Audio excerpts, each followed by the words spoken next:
Hi families, welcome back to the Waterfront Academy YouTube channel. Today we're sharing a simple hands-on activity you can do at home with your children. Salt dough ornaments. This is a wonderful sensory and practical life activity, and it's especially fun around the holidays or as a keepsake project. Let's get started. Here's what you'll need. 1 cup salt, 2 cups flour, 1 cup water, a bowl, a spoon, measuring cups, and for shaping and decorating, a rolling pin, cookie cutters, a straw to make a hole for hanging, markers, optional for decorating, string or ribbon for hanging. A quick note for parents. This dough is not safe to eat, so young children should be closely supervised. Start by mixing your ingredients in the bowl. Once the dough begins to come together, use your hands to gently knead it until it's smooth.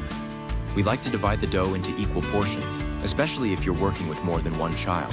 This helps avoid comparisons and supports independence. Because this dough contains a lot of salt, it can be drying to the skin. Try not to let it sit on little hands for too long. When you're finished, wash hands right away and apply lotion to keep skin comfortable. Roll the dough out thin and evenly. This is important because thinner ornaments dry more evenly and are less likely to crack. Use cookie cutters to create your shapes.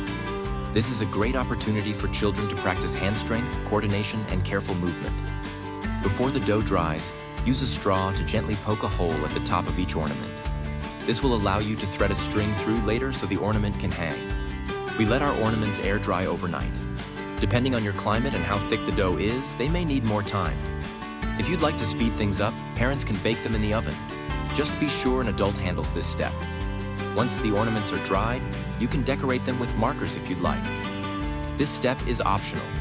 Some families prefer the simple, natural look. Once the ornaments are finished, thread a string or ribbon through the hole and they're ready to hang. This is such a special activity to do together. Simple, meaningful, and made by your child's own hands. We'd love to see your finished ornaments, so feel free to share them with us. Don't forget to like, share, and subscribe for more Montessori activities.